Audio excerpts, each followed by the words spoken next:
Bismillahirrahmanirrahim. Assalamualaikum warahmatullahi wabarakatuh.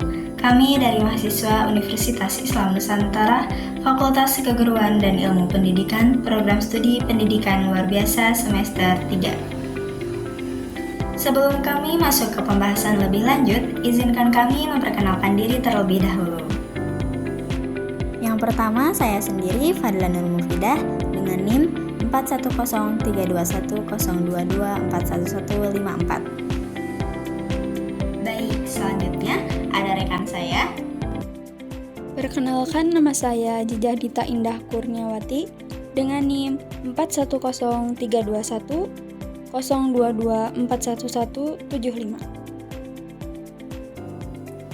Baiklah, kami akan mempresentasikan materi dengan judul Konsep Dasar Pembelajaran.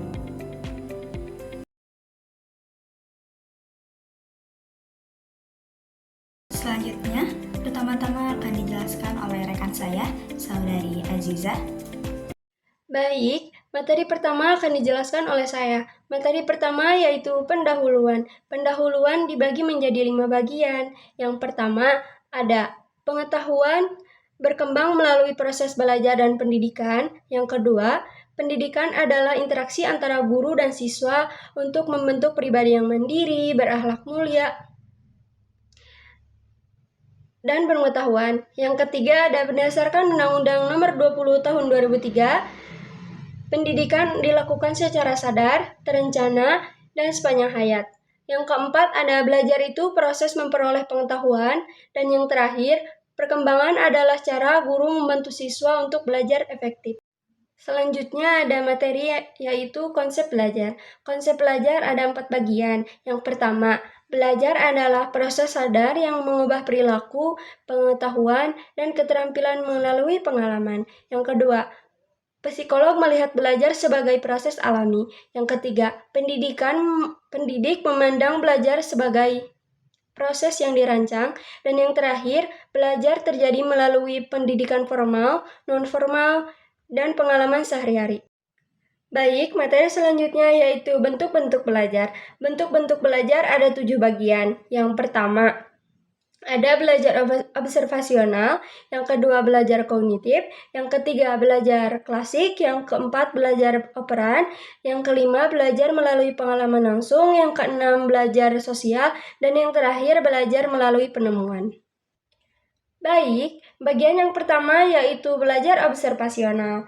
Belajar observasional adalah proses mempelajari perilaku, keterampilan, dan pengetahuan baru dengan mengamati dan meniru tindakan orang lain tanpa perlu instruksi langsung atau pengalaman pribadi. Adapun cara belajar observasional bekerja. Ada 4 cara. Yang pertama ada perhatian, yang kedua retensi, yang ketiga reproduksi, yang terakhir ada motivasi. Bagian yang kedua yaitu belajar kognitif. Belajar kognitif adalah teori belajar yang menekankan proses berpikir, pemahaman, dan pengolahan informasi untuk membangun pengetahuan baru, bukan hanya pada hasil akhirnya. Yang ketiga ada belajar klasik. Belajar klasik adalah model pembelajaran klasikal, yaitu metode mengajar di kelas, atau pendidikan klasik, yaitu pendekatan pendidikan yang lebih luas. Adapun model pembelajaran klasikal, yang pertama definisi, yang kedua peran guru, yang ketiga peran siswa, yang keempat ada kelebihan, yang kelima ada kekurangan. Adapun yang keempat yaitu belajar operan. Belajar operan untuk belajar mengenai pengondisian operan, yaitu fokuslah pada pemahaman bahwa perilaku dapat berubah berdasarkan konsekuensinya. Belajar melalui pengondisian operan melibatkan pengulangan perilaku yang diikuti dengan hadiah, yaitu penguatan positif, dan pengurangan perilaku yang diikuti dengan hukuman atau konsekuensi yang tidak menyenangkan. Yang kelima yaitu belajar melalui pengalaman langsung. Belajar melalui pengalaman langsung yang juga dikenal sebagai pembelajaran eksperiental atau experiential learning adalah metode pembelajaran yang berpusat pada keterlibatan aktif peserta dalam aktivitas praktis dan refleksi terhadap pengalaman tersebut. Yang keenam yaitu belajar sosial. Belajar sosial adalah proses pembelajaran di mana individu mengamati, meniru perilaku, pikiran, dan perasaan orang lain di lingkungan sekitarnya. Konsep ini menekankan pentingnya observasi, imitasi, dan penguatan, serta proses kognitif yang terjadi saat seseorang mengamati dan menerapkan apa yang telah dipelajari. Teori ini juga dikenal sebagai observational learning atau pembelajaran melalui model. Adapun yang terakhir yaitu belajar melalui penemuan atau disebut discovery learning adalah metode pembelajaran di mana siswa aktif mencari dan menemukan sendiri konsep atau prinsip baru melalui eksplorasi dan pemecahan masalah, bukan menerima pelajaran secara langsung. Dalam model ini, guru berperan sebagai fasilitator atau pemandu, bukan pemberi informasi pasif, dengan tujuan mendorong siswa untuk mengembangkan intuisi, imajinasi, dan kreativitas. Baik, selanjutnya yaitu ada paradigma dasar pembelajaran. Yang pertama ada model pengkondisian operan dari B.F. Skinner. Beliau berpendapat bahwa belajar itu terjadi karena adanya penguatan positif, di mana guru nanti dapat membentuk perilaku positif siswa dengan cara memberikan pujian ataupun penghargaan setiap kali siswa ini menunjukkan perilaku baik, supaya penguatan positif itu membuat siswa termotivasi untuk mengulangi perilaku baiknya. Selanjutnya, yang kedua, model kondisi belajar dari Robert Gagne and Bryce. Beliau ini menekankan bahwa pembelajaran itu yang terencana dan juga sistematis, di mana prosesnya ini dimulai dari menentukan kebutuhan belajarnya, menyusun tujuannya, melaksanakan pembelajaran, hingga mengevaluasi hasilnya, supaya tujuannya kegiatan belajar itu bisa efektif dan juga terukur.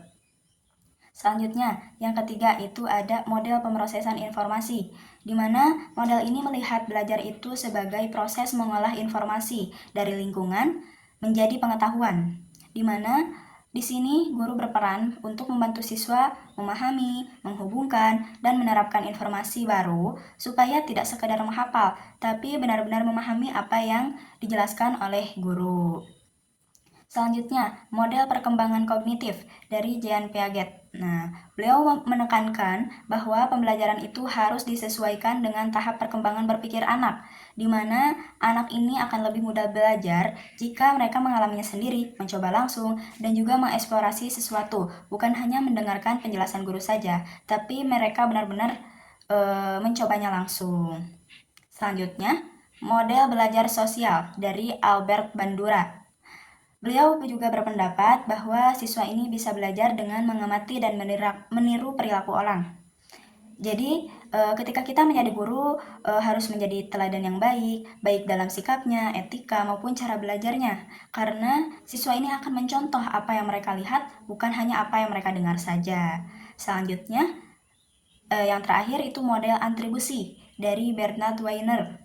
Nah, model ini menekankan bahwa cara siswa memaknai keberhasilan dan kegagalan itu seperti apa, karena itu akan mempengaruhi semangat belajarnya. Seperti halnya contoh, kalau siswa percaya bahwa keberhasilan itu datang dari usaha sendiri, bukan karena keberuntungan, mereka akan lebih termotivasi untuk terus belajar dan juga berusaha. Begitupun sebaliknya.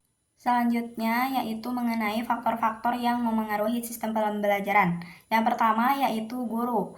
Guru ini salah satu faktor yang paling penting ya dalam menjalankan strategi pembelajaran. Karena tanpa guru, sebaik apapun rencana strategi itu tidak akan bisa dilaksanakan. Karena salah satu keberhasilan strategi pembelajaran itu bergantung pada kemampuan guru dalam memilih dan menggunakan metodenya seperti apa, tekniknya seperti apa, serta cara mengajarnya seperti apa. Oleh karena itu, sangat tepat ya apa yang dikatakan salah satu para ahli yaitu Trianto.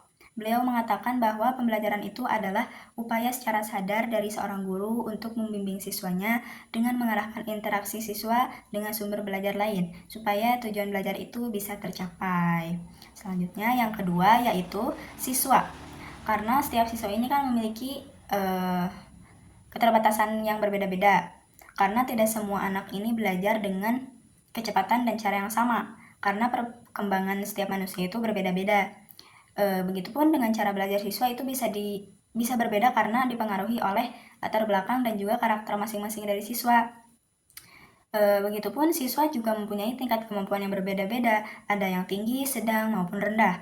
Contoh, siswa yang berkemampuan tinggi ini biasanya lebih semangat, fokus, dan juga serius ketika belajar. Begitupun sebaliknya, siswa yang berkemampuan rendah biasanya itu sering kurang motivasi, kurang serius saat belajar, ataupun ketika mengerjakan tugas. Karena itu, sebagai guru perlu menyesuaikan cara mengajarnya dan juga cara berinteraksi kepada siswa supaya siswa ini bisa belajar sesuai dengan kemampuannya dan juga kebutuhannya.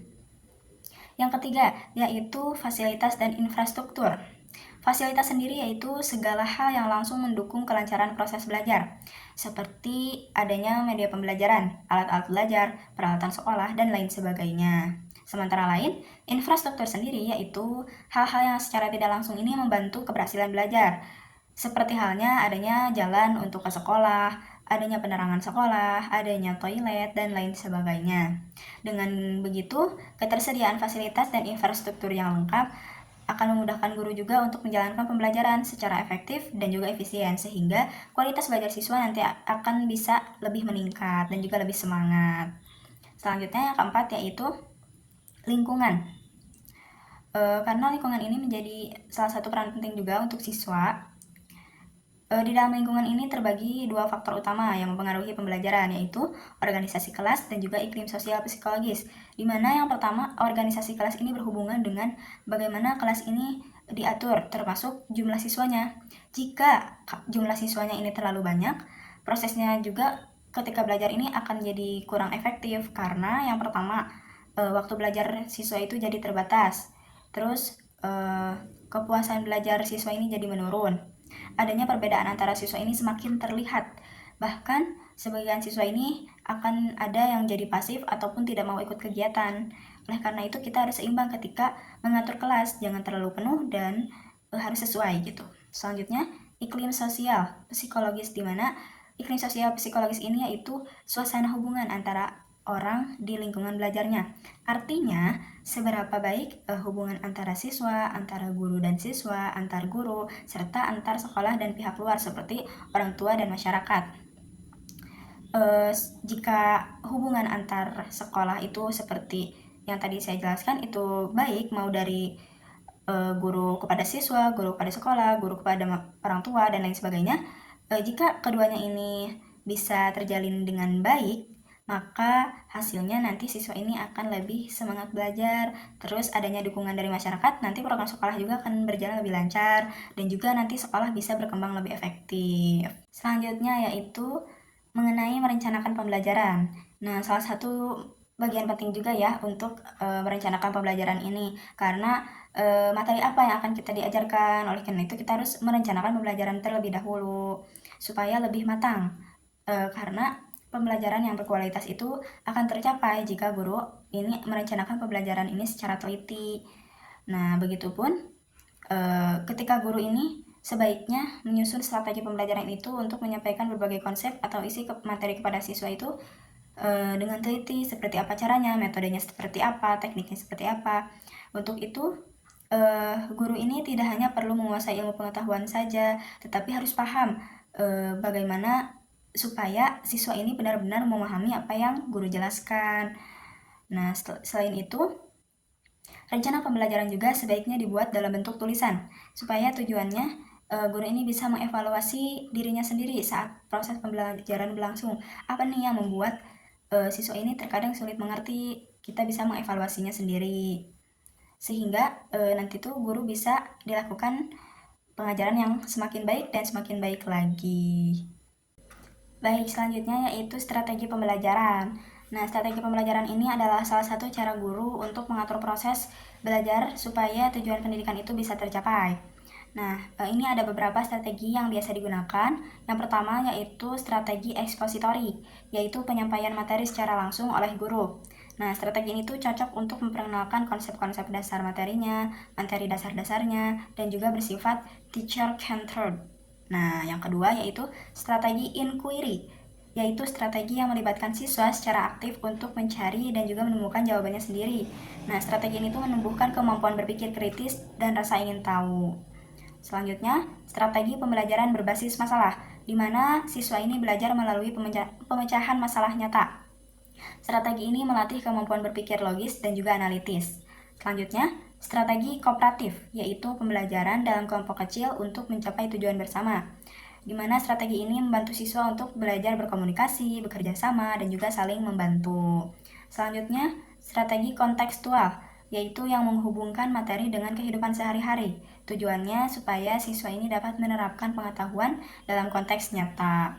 Selanjutnya, yaitu strategi pembelajaran aktif, di mana siswa ini terlibat langsung dalam kegiatan seperti adanya kuis, adanya diskusi, permainan, ataupun belajar di luar.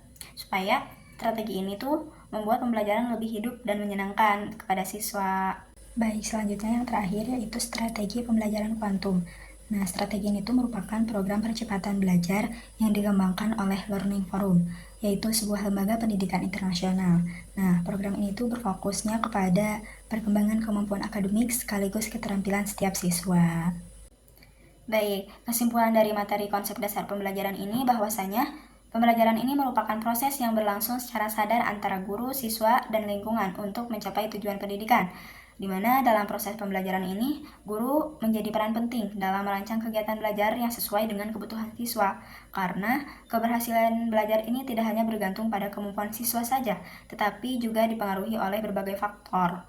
Karena itu, perencanaan pembelajaran yang baik sangat dibutuhkan supaya setiap siswa bisa berkembang secara optimal. Demikian presentasi yang dapat kami sampaikan. Mohon maaf apabila ada kekurangan dalam penyampaian, dan terima kasih kepada Bapak Dr. Andriana Gofar, MMPD, selaku dosen pengampu mata kuliah kurikulum dan pembelajaran yang telah memberikan tugas video presentasi ini. Selanjutnya kami tutup presentasi ini dengan baca Alhamdulillahirrahmanirrahim. Wallahu muwaffiq ila aqwamit thoriq. Wassalamualaikum warahmatullahi wabarakatuh.